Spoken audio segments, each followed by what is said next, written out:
Life lacks inherent meaning, purpose, and value. That is the main principle of nihilism. What you do when faced with that idea is what matters. I've seen many worlds plagued by this belief. Some succumb to the despair it leaves on life. Others work through and overcome its emptiness. This belief has various different effects on the minds of others. But before picking apart the nihilism that's found itself embedded into the anime we consume, it's important to understand what exactly nihilism is.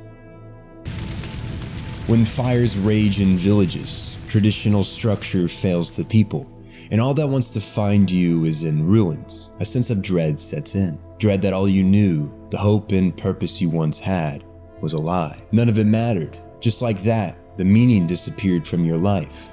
The system that was supposed to protect and provide left you cold and hungry. The word nihilism itself came into use by two various countries. The Germans coined it in the late 18th century as a way to describe those who rejected traditional structures as well as what they saw as rational at the time. Ironically, the ideas of humanism and idealism, two philosophies that put the betterment of mankind before God, were labeled as nihilistic for undermining the church. The Russians were the second to coin the term as a way to describe similar feelings, nihilism becoming a concept in 1842 to describe the writings of Mikhail Bakunin, a Russian revolutionary who often spoke out against the systems in place and their failures to provide substantial meaning to their lives. His nihilism can be understood from the irony of his words. Let us therefore trust the eternal spirit, which destroys and annihilates only because it is the unfathomable and eternal source of all life. The passion for destruction is a creative passion too. It's important to note these early ideals of nihilism, while the beginnings for what would become the modern definition, were at first more political than philosophical. It was a term often used for those who rejected religion as it stood, rejected governing systems, and rejected current morality. People who thought differently than the societal norm would often be labeled nihilistic, whether that was an accurate assessment or not, as a way to undermine opposing ways of thought. If you disagreed with me, well, it must be because you're a nihilist who rejects life having meaning, so I won't listen to your criticisms of our society. While in Russia, the people used the very nature surrounding nihilism to spark revolution against systems of oppression. Lenin and the Bolsheviks a prime example. In Germany, a philosopher sought to better understand nihilism itself. Friedrich Nietzsche is often misunderstood for his role in defining modern-day nihilism. Some claim he is one himself, despite the fact his work actively claimed nihilism was something to overcome, not fall to. He saw the very idea that life lacks meaning as an effect of social and power systems failing the people, such is why the word itself was born to describe times of strife and doubt. The Germans and the Russians witnessed what they knew failed to serve them. Thus, these systems lost power and credibility. Without those systems they relied on for a sense of purpose, they were left hollow, as if a void had taken its place. What does nihilism mean? That the highest values devalue themselves? The aim is lacking. Why? Finds no answer. Nihilism is a state of rejecting everything and all. The root nihil in Latin means nothing, but the question is, what will we gain from rejecting all? What is the end goal? Surely it's not to fester in the futility of purposelessness. Nietzsche divided nihilists into two different groups. Though some consider there to be more today, I think his categorization is best. There are those who are passive nihilists, the ones who sit in despairing realization that life has no inherent meaning, leading to apathy, depression, or self-destruction. And then there are those that are active nihilists. They're destructive, but they're force necessary to clear away old values and make room for new, self-created ones. Passive nihilism describes those who arrive at the door of nihilism, be it from collapsing spiritual or societal values, and when faced with the nothingness this void yields, they succumb to it. They don't look for a new sense of meaning or purpose. They dwell on what they found, a world with nothing to offer. Yet to them, this nothing holds more value than the system and ideals people attempt to create. For those who pursue to be active nihilists, well, maybe they won't be labeled as such for long. Existentialism, absurdism, postmodernism, these are just three philosophical beliefs born from Nietzsche's idea of active nihilism. He saw the thought process of life having no value or meaning as something humanity must overcome, find new meaning to tie to our existence. The traditional value structures failed you and left you treading in the dark waters of thought because they were not good enough for you. It's an unavoidable reality, and Nietzsche called those faced with this fate who were able to overcome the depths of nihilism and find new meaning, the overmen, individuals who create their own values instead of relying on outdated moral systems. It's important to recognize nihilism as a step towards something greater, not something to adopt and become passive with. Yet sometimes that's easier said than done. Your environment, your society, may not be so welcoming to you questioning its very nature. The human experience is complex and uniquely different for every person. Not everyone can overcome the void. The oppressive atmosphere, the inevitability that life will face extinction, poverty, hunger. The city of Lux, present in Texhnolyze, is the embodiment of a flawed and failed system, a breeding ground for nihilistic thinking. I've analyzed this show recently, so I'll get to the point and not waste time. Ichise, our main protagonist, and Kano, the prince that will destroy the underground, are the embodiments of Nietzsche's two varying nihilists. Ichise is the representation of an active, Kano a passive. It's easy to get them twisted and think it's reversed, as Kano is the one who actively tries to destroy the failing systems of Lux, while Ichise participates within them. But in this case, you'd be confusing the action with the mindset. Passive and active, in the sense of how Nietzsche described it, is about how you go thinking, while an active nihilist who originally arrived at the idea that life lacked meaning and purpose chose to pursue further understanding of his worldview, later arriving at the conclusion that we as humans create meaning itself. The passive nihilist rejects the idea we are capable of doing such a thing. Passive nihilists tend to be destructive, though it tends to lean more on the idea of destroying oneself. There's more to Kano's belief structure that pushes him to disassemble the world around him, but his motivation to do so in the first place was brought about by his apathy for the people of this world, and the desire to dismantle that which is meaningless. In this case, Kano could not be more destructive. Now, the prince does act as if he has achieved his own sense of ideals, which would favor the idea he's an active nihilist. In his eyes, evolutionizing the people of Lux into cyborgs helps them ascend from their meaningless existence. But obvious from his own words, the destruction and murder he brings isn't in pursuit of something grander, rather a pursuit chased out of boredom and rejection for what is. There is no need for a future. The world should just end. The indifference he had for life itself allows him to toy with the very nature of it, contorting the ideals of humanity to create techno monsters, not out of a sense of purpose, but as an enjoyment for simple pastime. He does not have a meaning. He does not have a better system to instill. What he did was out of despair and disgust for what was. But Ichise is different. A prize fighter, hollow and without purpose. A man who lost everything, even an arm and a leg, somehow overcame the oppressive nature of Lux, somehow continued forward despite the futility, and attached meaning to his existence, to serve those that lifted him up when he was nothing, while he walked through his life alongside others, knowing within he lacked morals or an ideology. He unconsciously created new meaning, finding purpose in his attempts to save others, to save his home. Though at the end of the day he may have failed, left to die, the city destroyed, humanity facing extinction, Ichise died with purpose. Nihilism often rejects meaning in its entirety based on the fact that eventually we will die regardless. But why should that stop you from holding a meaning while you are here, in whatever form it may take? Life is a lot more enjoyable when you're trying. The only thing humans are equal in is death. The monster that is Johan Liebert is complex, a product of greater society as a whole, the after effects of war, human experimentation, child neglect, and abandonment. Just as all nihilism begins, it was with the failings of the world around this boy at such a young age, the bloodshed he saw and the human indifference to murder on the field, that would shape his belief nothing held value, not life, not order. Just as with Texhnolyze, we visited the world of monster before, so I'll just focus on the concept at hand. While it's easy to say that everyone should be an active nihilist who pursues a greater meaning to establish, eventually graduating to become an overman, that would be ignoring reality. Some people can't, or don't want to escape the despair of nihilism, whether that's because they find comfort in the meaningless, or they wholeheartedly have accepted that the world abides by nihilism's principles. Johan saw many things that shaped him into the monster he became. He watched the world abandon the weak, man become corrupt by greed and power,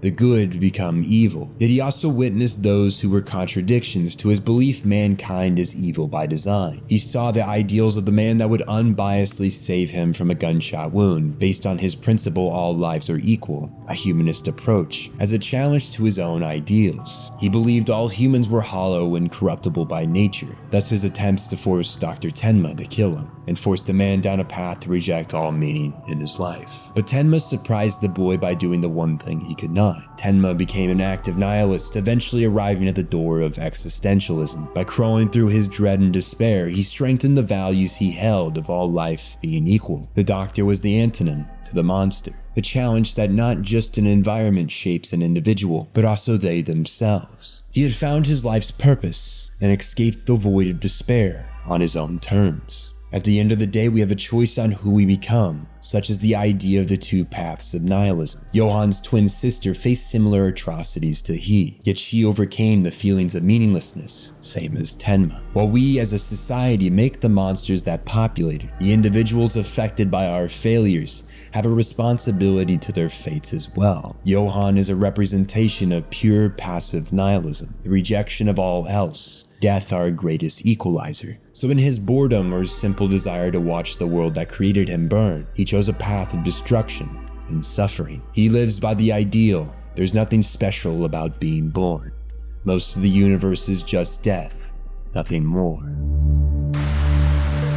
On the surface, it's easy to categorize Makishima and Johan as one and the same, yet idealistically, they are significantly different. While each uses murder and violence to invoke their ideals, where Johan sought to bring the void embedded in his heart into reality, Makishima strived to liberate humanity from the chains of society and allow for mankind to freely act on their instinctual nature. He did not seek anything more than to disrupt modern-day society and watch what came next, whatever that may be. Johan, on the other hand, pursued disruption for the sole purpose of creating death and despair. These two walk the same road, but for different reasons. Shogo is a passive nihilist, but it feels wrong to leave it at that, given his ideals are much more complex than just choosing to retain the belief life is meaningless. Within passive, there is political and ethical nihilism, which centralizes one's beliefs of meaninglessness directly on rejection of objective moral values and of all political and social structures. Shogo believes the civil system is flawed,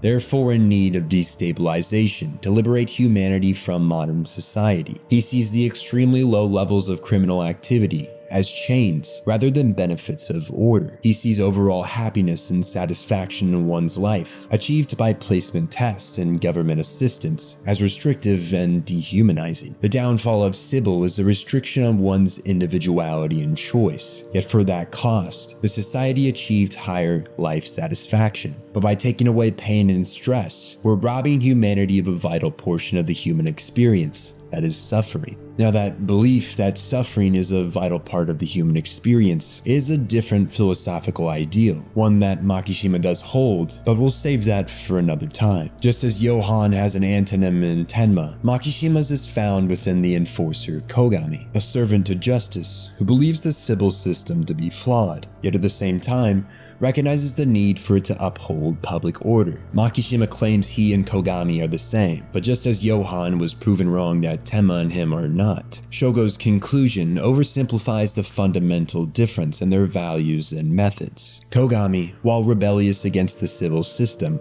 has a personal sense of justice and humanity that remains rooted in protecting life and maintaining moral boundaries. They may both be outsiders to the system. They may both face the question of meaning that arises from nihilism, but Kogami does not find himself chained to the idea as Shogo does. The thing that makes you a man and me a monster is the one thing you don't have. You think you're right because you choose to believe in the system, but your belief in it is a lie. Maybe the system is imperfect, but the system maintains order which protects life. It may be that it desires to spare Makishima and use him to better serve society, a utilitarian stance that his continued existence is for servitude to the greater good. But Kogami's sense of justice differs from the system. He does not intend to look at the killer's life in a pragmatic manner, though that's something we've already explored before in another video. We've looked at a world plagued by nihilism and Texhnolyze, two passive nihilists and their active counterparts. But the focus here falls upon a boy faced with the collapse of meaning in his life, persevering through to the other side, though his journey was full of both suffering and pain. His resolution speaks of the uncertainty that at the end of nihilism is a bright future, as he's faced two endings, painting the various pictures of what it may look like. And that's exactly what we'll be exploring, as I yet again step into the world of Evangelion, but for a different reason than all the others before. Shinji sometimes gets incorrectly labeled as a nihilist at heart, but at the end of the day, he's not. Though his journey was that of an active nihilist who eventually arrived at the door of existentialism, a philosophy that prioritizes an individual's unique experience and freedom to create meaning in life. Shinji never fully succumbs to these feelings of purposelessness. His torment and despair is due to the severe emotional toll this pursuit for meaning can have on an individual, especially given the circumstances of his journey, which involves much more suffering than you or I may experience in our lives. Faced with a lack of any structure or pillars in his life, given his aloof father and deceased mother, he's been left to wander his thoughts to establish purpose. Given his abandonment from his parents, he unconsciously adopts this belief.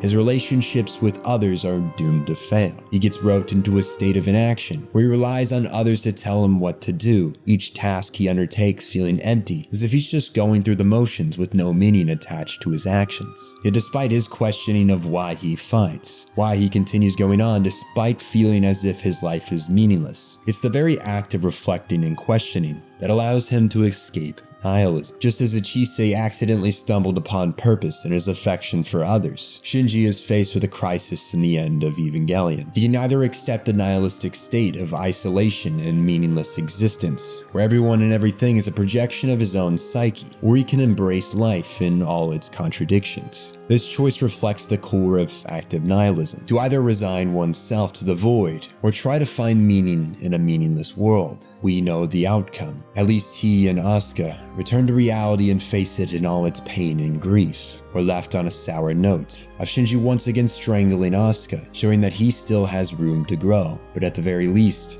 in accepting reality as it is, imperfect, he has the chance to change. It's bittersweet.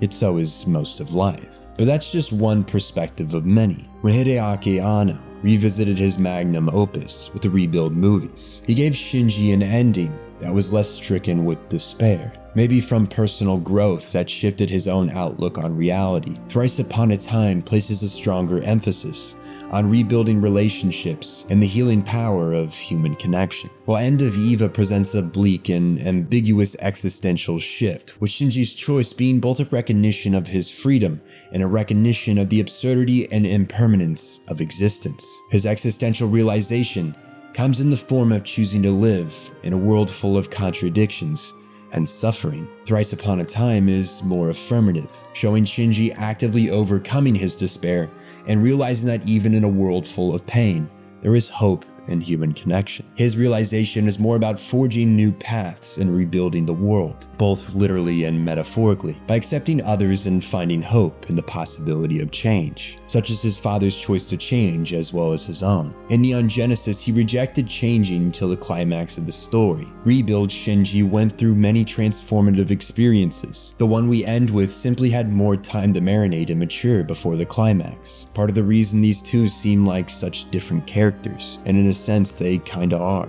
Their endings are distinct due to their different experiences shaping them into different people, yet by nature, they are both Shinji. Ultimately, the boy of both worlds accepts that life is a balance of light and dark, that suffering and joy coexist, and that human relationships are imperfect, but still worth pursuing. This understanding marks his transition from a nihilistic worldview, where life feels inherently meaningless, to an existential one, where meaning is something created by the individual in relation to others. But an analysis of existentialism will have to come at a different time, in a different video. That is where Shinji inevitably lands, in a state defining his own meaning.